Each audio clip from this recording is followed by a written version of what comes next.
Okay, so like I said a minute ago, we finished up talking about generic terms. Remember yesterday we used our ln's and stuff like that to solve for numbers of terms and things like that.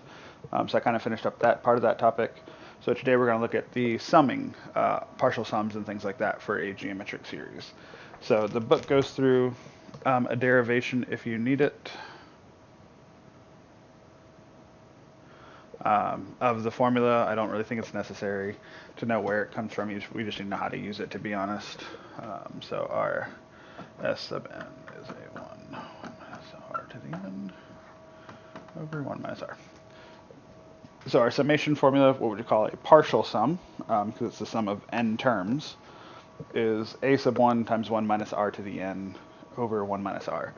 As you're writing this down, make sure you point out and note to yourself that it is only the r that gets the exponent of n, not the whole thing of 1 minus r.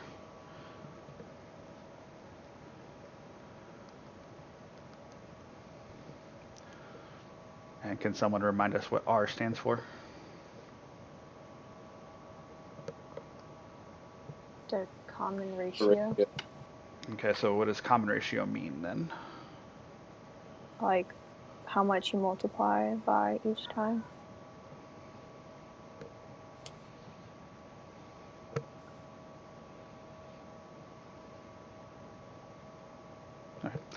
Sorry, I was waiting for you to finish, but yes, that is correct. So r is your ratio, which is what you multiply by each time. So remember, with geometric sequences, you are looking for a multiply factor. We call that a ratio. Okay, so for instance, if we have this sequence of 5, 15, 45, dot, dot, dot, and we want to find the sum of the first 8 terms.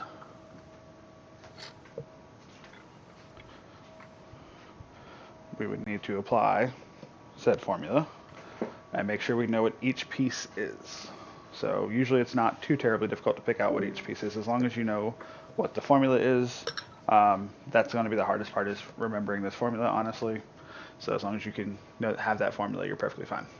So some of the first 8 terms, we need A1. So in this one, not too bad. What is A1? 5. 5. So not 1 is just 1, obviously. What is our R value?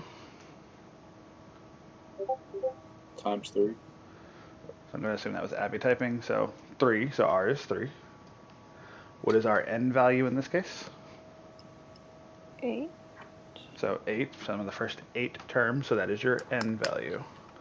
And then over, not 8, over 1 minus 3. And then you just plug that in. So this you would put in your calculator. You don't have to do this by hand or anything. We're not expecting you to know what 3 to the 8th power is or anything like that. And you just plug that directly into your calculator and you'd be done. And apparently 16, so that's 16,400. The whole thing, like that's the answer.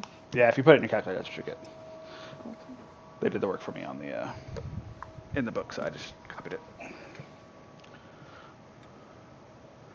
Okay, so pretty straightforward, not a big deal. I'm gonna hope everybody can understand that, kind of like what that means. It's really not that hard of a problem set, to be honest, as long as you know the formula. Some of the difficulty arises when we start doing it in different forms. So for instance, so this will answer your question. This is from the homework, Miss Maddie. So if we have the summation from I equals 1, I think, to 17, 3 3/4 k minus 1. 3 3/4 to the k minus 1. So they used k's, not i's. So if we have that problem there, the hardest part about any of these on your test is going to be determining which kind of series is this. Remember when we talk about adding up or summing up, so the summation symbol being that epsilon, or not epsilon, the sigma value. So sigma is the capital E looking thing that I'm not going to draw out properly every time, remember. So that is your sigma, your summation notation.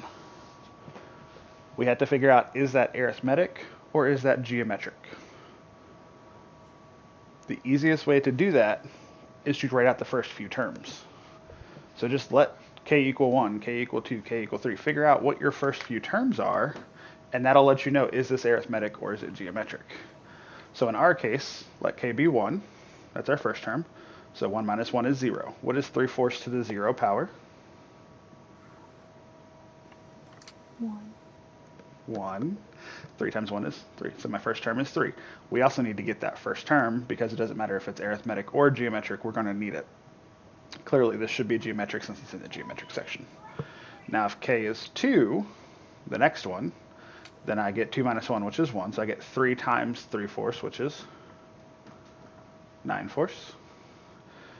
I do it again, and I put k equals 3 in there. Then I get squared, so I get 3 times 9/16, which is 27/16.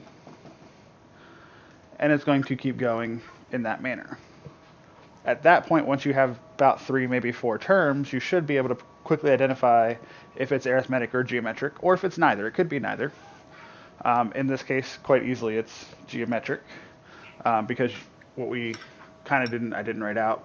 So this is 3 times 3/4 to the 0. This is 3 times 3/4 to the first. This is 3 times 3/4 squared. Each time I'm multiplying by an extra 3/4. Can you ever have one that could be both? No. Like, it can be written as arithmetic and no. No, that's not possible. You could never have one that does both, multiply by the same number and adds the same number each time. That's not physically possible. Well, mathematically possible, I guess is the word. So yeah, no, you'll never be confused. It'll never be this one or this one. It's always going to be one or the other. So either you're adding the same thing each time or you're multiplying by the same thing each time. And it probably would have been better had I wrote this line out first. I wasn't thinking, because I don't tend to always think that way sometimes. So it's probably better to write the bottom line out first, to notice if it's arithmetic or geometric kind of idea. Clearly this one should be geometric. Kind of the clue here that it's geometric is that it's not like k times anything, it's something to the k power. So that means as I increase k, I'm going to have an extra power on that. In other words, multiplying by that each time. So this is a geometric series.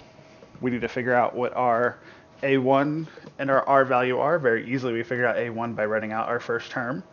So our s sub, in our case, 17, because we're going from 1 to 17, so we're looking at adding up the first 17 numbers, is going to equal a1, which we know to be 3, 1 minus, what is our common ratio? What are we multiplying by each time?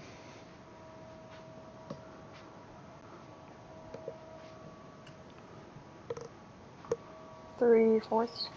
3/4.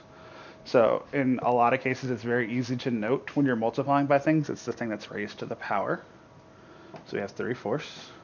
We, again, already know our n value. Remember, it's the same thing as what's on the partial sum out front, so it's going to be to the 17th power over 1 minus 3/4. Again, that you can put in your calculator. I will heavily warn you, be extremely careful, especially with these fractions to powers and things like that. Be extremely careful when putting things in your calculator. I've shown you guys the fraction button before. I highly suggest using that fraction button and showing that out and doing that in the calculator. If you're not going to do it that way, do it step by step, but be very careful you do the proper steps in the proper order. So you put that in your calculator, and you'll definitely want to practice putting those in your calculator on the homework problems and things like that. In my calculator, when I click the math button and then fraction and then enter, it just goes back to the decimal. Yes, sometimes you will not be able to put it as a fraction via the calculator. The calculator, the string of numbers may be such that it's not going to give you a nice easy fraction. Instead, what you'll want to do if you want it as a fraction, and it's not required to be as a fraction, and that should be squigglies. You do the top by itself, then do the bottom by itself, and that's how you'll get your fraction. Okay. So if you want it as a fraction, which is not always a requirement, and sometimes it's not a requirement at all, it depends. But that should be perfectly fine. So writing it as a decimal is usually just fine in this case. Usually they will tell you if they want it as a fraction or as a decimal. Um, and sometimes it's not a very nice, pretty fraction, even if you do the fraction. So like 3/4 to the 17th power is going to give you not a very nice number. Is there a reason you can't see the answer? Can everybody else see the answer? Yep. Okay, that's kind of weird. You can't see the answer. That's 11.9098, Abby. Like, can you just not like see that part of the board, or is it just not clear? What? Just so I know to make sure what's the issue.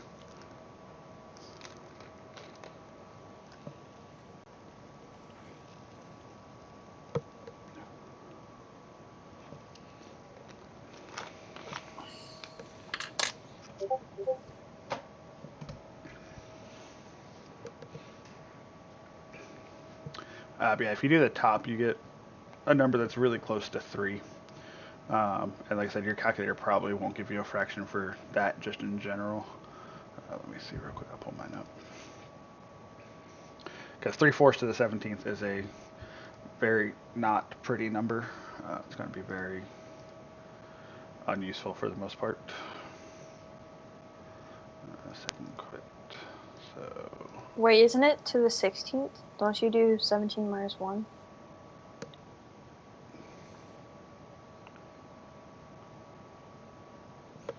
No. You just, on that part, you just do 17. It's r to the n. Oh, okay. The n minus 1 That's- just is in the summation formula. That's all. I kept getting it wrong, that's why. Okay. To the 17. Yeah, I believe your calculator probably won't even give this as a fraction.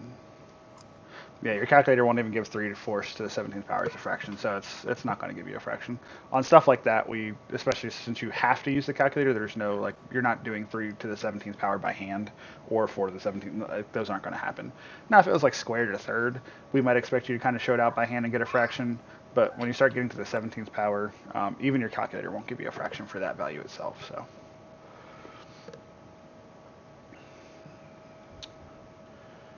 Okay. Questions on where I got any of those pieces from, how I figured out obviously the A1's pretty easy, but how I figured out the ratio or anything like that?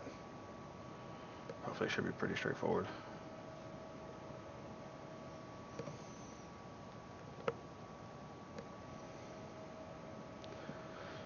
Okay, so now here's the really fun question of the day. What happens if I add up an infinite number of things? Can I ever get an answer?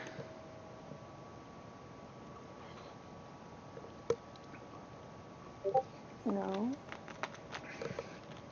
So Sydney says no. Madeline says no. Do we have any other answers?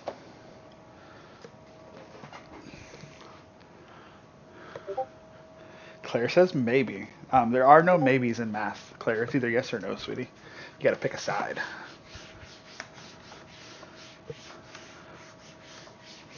So what I mean by that, very specifically, if we have a summation from I equals, let's say 1 to infinity of something in here, can I ever get an answer? That is the question. Can I do an infinite summation? Knowing you and knowing math, probably. Sydney, do you mean the answer would be infinity?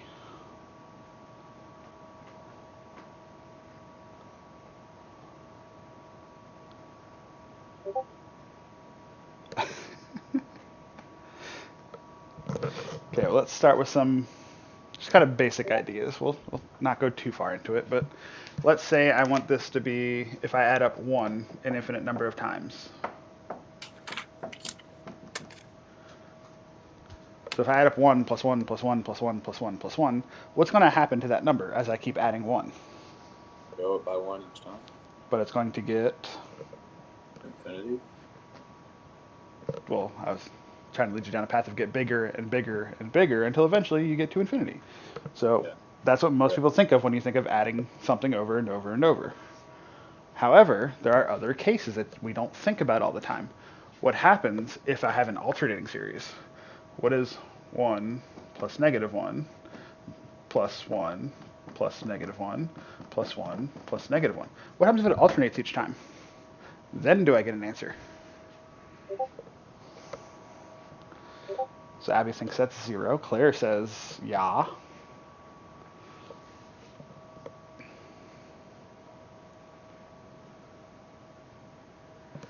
No, because you still don't know how many times you're doing it. So it could be, because in the end, you could have -1 or +1. Okay, so Madeline still says, nope, still can't do that, because you're still going to have positive ones and negative ones and all kinds of stuff.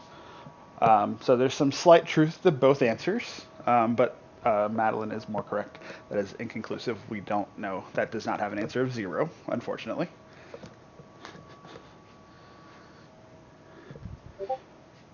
The case we're more interested in this class, what happens if the numbers get smaller? Let's say 1 plus 1/2 plus 1/4 plus 1/8 plus 1/16. Then, can I add up an infinite number of terms if the number keeps getting smaller and smaller?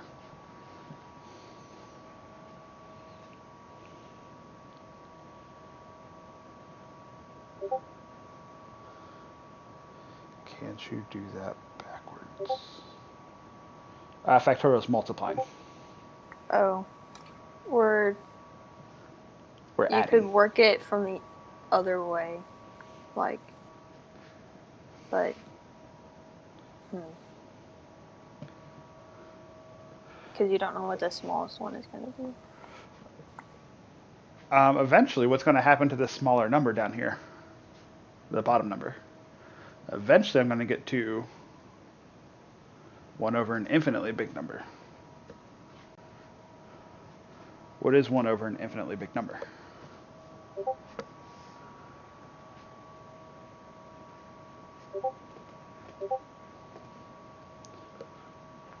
One divided by an infinitely big number is not a big number. It is an infinitely small number, as in basically 0. So eventually this turns into, so instead of putting that there, this will eventually turn into basically plus 0, plus 0, plus 0, plus 0, plus 0, dot, dot, dot. Well, if I get to a point to where I know where everything is 0, I'm not adding anything more to it, then I know what my answer is. And the answer is yes, I can add up an infinite number of numbers and get a finite answer. And very specifically in this class, we are exploring and using the last case right here. These things we do in Calc.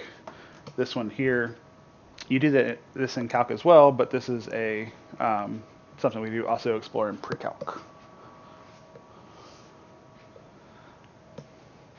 And we actually have a formula for it.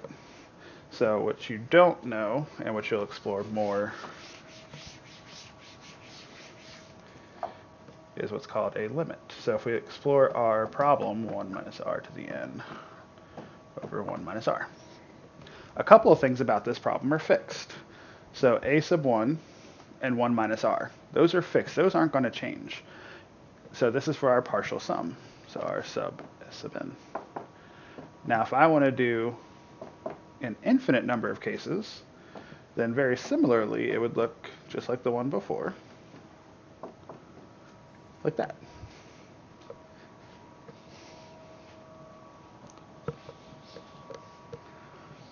So if we think about it this way, what we have to end up doing is analyzing our r value. What are all of my possible options for r's that would cause different outcomes is what we need to think about, in other words. So what's the very easy case of r? R is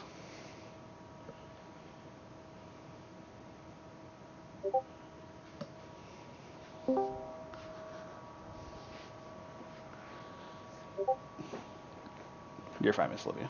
So most people would say r is negative as an option. That's not usually the first one people say.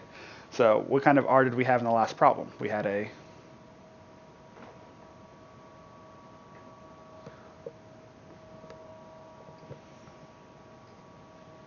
what kind of r did we have in the last problem that we just did on the board? Well, the first problem, okay, so if you want to go to the first one we had was 3, positive 3. So you could have a positive number. Then, as Miss Madeline was mentioning before I started talking, she said fraction. You could have a fraction. That's possible. I said fractional to make it more grammar like, but I accidentally cut out. Oh, you're Just so fine. you know. I figured I cut you off so that you stopped talking, to be honest. So you could have a fraction. Does having a fraction versus any other type of positive number, are they two different things? Those are questions we have to ask ourselves. So let's explore a couple little series real quick. So let's say our R was 3. We did that one already, so I can just start at 1. 1, 3, 9, 27. What's happening to my value here as I get bigger and bigger? Or as my R is positive. I gave you the answer. So clearly it gets bigger and bigger. Okay. Now what happens if I look at my 3/4 number that we used in the past problem too? So I got 1, then 3/4, then 9/16, then 27/64. What's happening to that number now if I use a fraction like 3/4?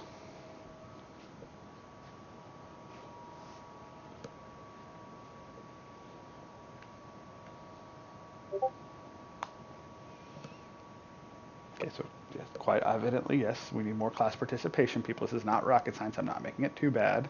Clearly, the number is getting smaller. The fraction on top, the number on top is getting bigger, yes, but the number on bottom is growing faster because 4 is bigger than 3.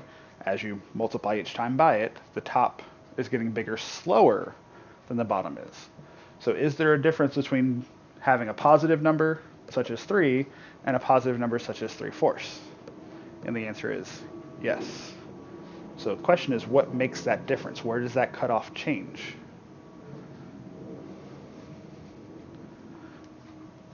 So what ends up happening is we can explore the case of R equals 1.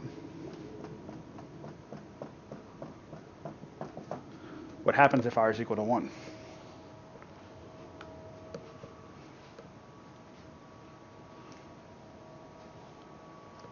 And it just stays at 1. Stays at 1. So we have to look for that case where nothing changes, which is R equals 1. Now what happens if my R is bigger than 1? What happens to my number? Increases. Now what happens if my R is less than 1? What happens? It gets smaller and smaller. Okay. So the question then asks ourselves, is there a point at which it stops getting smaller? So we know what happens if the number is bigger than 1. That's easy. That's a big positive number. We know what happens if it's smaller than 1, but then wait, there's a problem. We have the case of what happens, so think about, must be able to, okay, well, what happens if it's 0? What happens if my ratio is 0?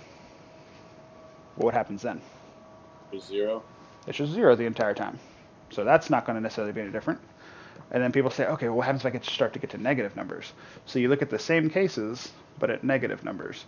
So for instance, so I can get rid of U and U. Be alternating. So that's the question, will it become alternating? So very easily, we can just do the same ones, but negative. So if R is -3, what's going to be my next number now? 9. How'd you get 9? Oh, wait. No. It's just going to be 3. Okay, careful. -3. And then it'll be 9, and then -27. So does it alternate at this point? Yeah. Yes, but what's happening to my numbers still? My numbers are getting bigger still. bigger. So if I add those up, we're still going to run into issues. So now what happens if R is equal to -3/4? Well, it's going to be the same thing, as hopefully we figured out by now, except for it's going to alternate.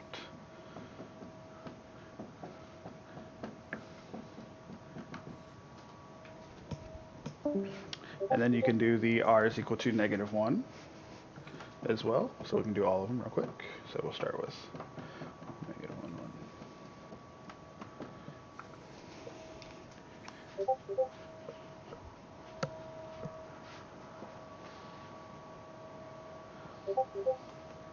All right, so at that point, we should be able to look at those and figure out a pattern of what happens when these numbers get smaller and smaller and smaller and smaller so that we can add them up. Well, if R is a positive number bigger than 1, that case doesn't work. If R is less than 1, positive, that works okay. If r equals 1, adding 1 over and over doesn't work. R equals -1 doesn't work. -3 doesn't work. But -3/4 works. So we got to ask ourselves by just looking at these examples, what do 3/4 and -3/4 have in common that the rest of those numbers up there don't have?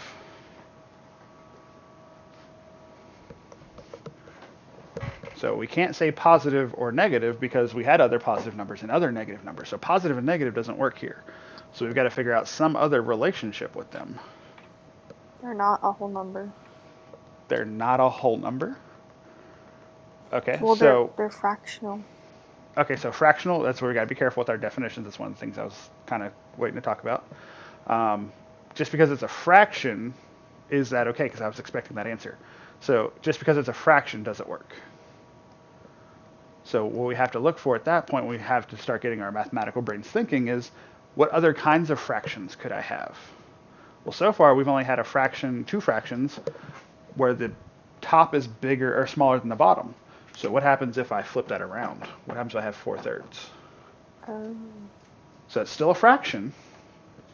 Does that work as well? So just because it's fractional, that was our first kind of inclination, which is a good one because these are both fractions, they worked. These numbers weren't fractions, they didn't work. So what happens if it's 4/3? I get 1, 4/3, 16 over 9, 64 over 27. Then is my pattern of numbers getting smaller? No. And the answer, hopefully everybody sees real quick, is no. So unfortunately, we can't say fraction. Fractional does not work. So we got to come up with another way of saying that.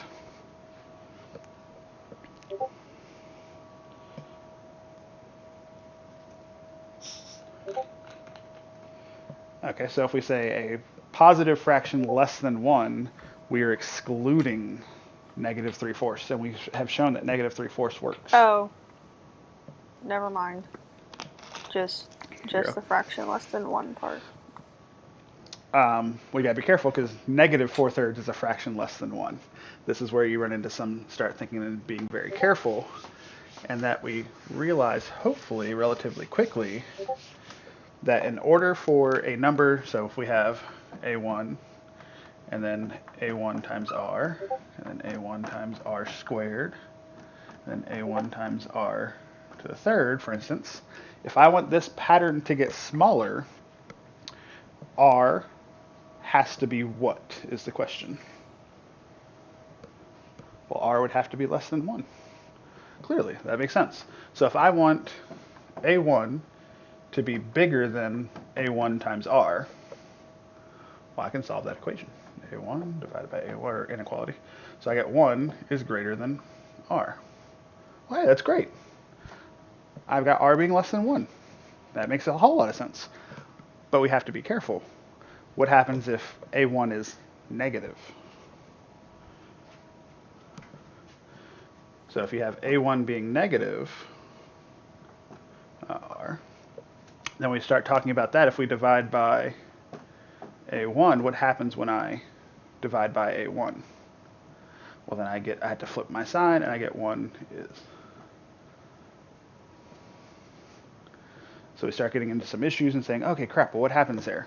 So very easily, what we can do instead is do something that with our absolute value bars. And we can do that instead. So we don't have to worry about this case over here of the negatives and say, oh, crap, what do I do? If instead we just talk about the absolute value case, we can make that assumption, or make not assumption, assertion, that r has to be less than the absolute value of 1, which, as some people have pointed out, including Maddie has pointed out in Discord, means that r has to be in between 1 and -1. It is the only way in a geometric series for numbers to get smaller and smaller and smaller is if my r value is a value less than 1. But we also know that it can be negative, so it just has to be either 1 or less than 1. Or bigger than -1, sorry. So as long as it falls in that category of what we call quote-unquote less than 1, whether it be positive or negative, then we're fine. Okay, so at that point, we have to ask ourselves, I have this r value to an infinite power. So for instance, if I pick just the number 1/2, and I try to raise 1/2 to the infinite power, anybody have any ideas of what 1/2 to the infinite power would be?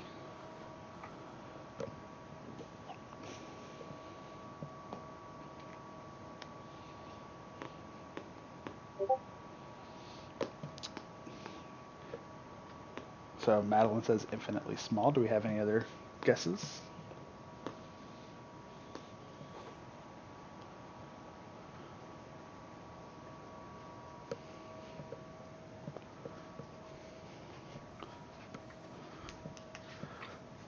So remember, this means 1/2 times 1/2 times 1/2 times 1/2, dot, dot, dot. What happens if I multiply a half times a half times a half times a half? What number do I reach? 0. You basically reach 0. So 1/2 to the infinity, we say, is approximately 0. Why do I have to say approximately 0? Why can't I say equals 0? Does anybody remember? We've talked about this before. Because no matter how small it is, you can't divide something in half to get 0, because 0 times 2 is 0. You can never have 2 zeros equal to one other number.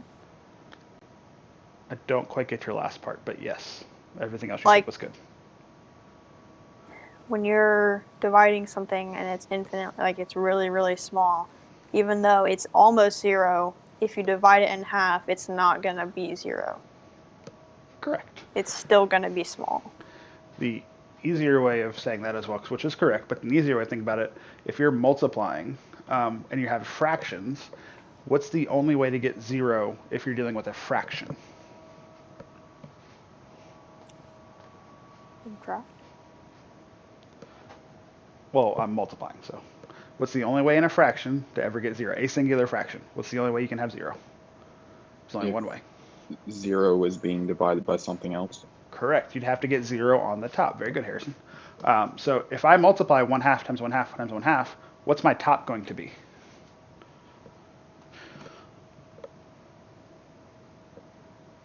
One.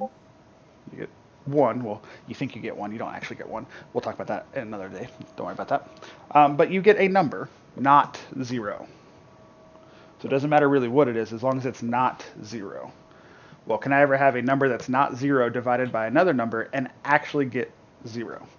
And hopefully the answer, everybody, as we've talked about, the answer is no. So can that number 1/2 to infinity ever actually equal 0? And we've talked about this before, and the answer is no. However, it gets so small that it's like 0.0 repeating and then a number. Well, that 0 repeating goes on forever, in other words. So this number over here never actually gets reached. So it's 0.0 repeating with something else behind it. But because it keeps going forever and ever and ever, we never get to that something behind it. So it's basically 0. So with that idea in notion there, this r to the infinity turns to 0. And what's 1 minus 0? It's just 1.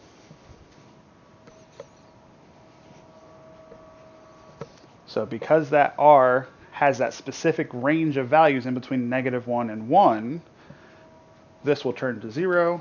So I get 1 minus 0, which is 1. 1 times a1 is a1. So we can add up an infinite number of numbers in specific cases and get a finite answer. And geometric series is one of those.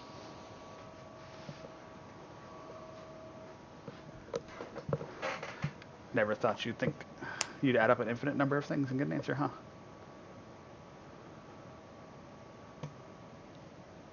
I swear that's probably going to be the entire test. I mean, it's a very small portion. I mean, just like a sum of a arithmetic sequence will be on there. You'll have a sum of a geometric. You'll probably have a sum of an infinite geometric. It'll be like 1 or 2 questions at most, to be honest. So the thing about it is, and what they might ask is things along the lines of, can you add up these? Or add these up if possible, if not, state why not, etc., etc. So those are all things that you would be possible to be asked. But you can add up an infinite number of numbers if r is a small value in between -1 and 1. Now, if it's outside of that range, -1 and 1, so it's either a larger positive or a quote-unquote smaller negative number, then you would not be able to do that. So you do have to figure out that r value being small like that. Okay. And then it's literally the exact same problem as before. You just need your A1, your R value. It's just a different formula than before.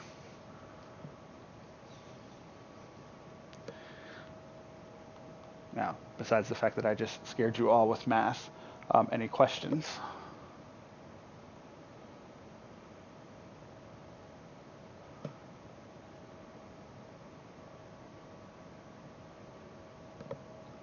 No?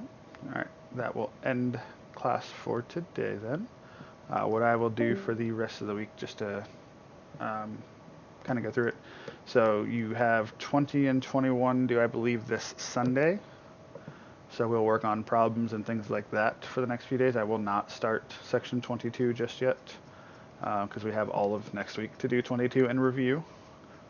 So I will not be starting 22 just yet because if I'm not mistaken, and if I am, please someone correct me on the timeline, your 20 and 21 are due Sunday. And then your 22 is due the following Sunday, with the test being Monday, if I'm not mistaken. Okay, thank you for corroborating, Miss Abby. We don't have 23? There is no 23, sweetie. Okay. 22 and you're done. I could have sworn, but okay. Unless I'm going crazy. Hold on, let me just scroll down. No, it's probably me. Oh, no, I lied. There is 23. So we do 22 and 23 next week. Really? Wow. Yeah, the answers for some of section 22 are very long, so I thought it was like the end of the book, and I didn't really pay attention. You have to go through like 5 pages of answers because they're written out very long. And then we do binomial theorem, which binomial theorem is stupid easy.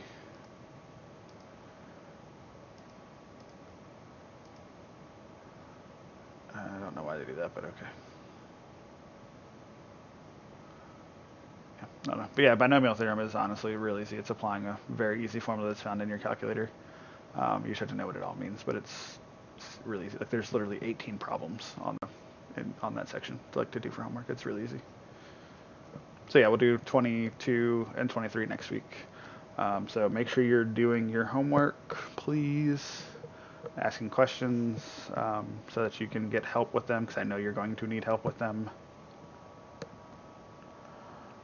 But other than that, you guys have a good rest of your day.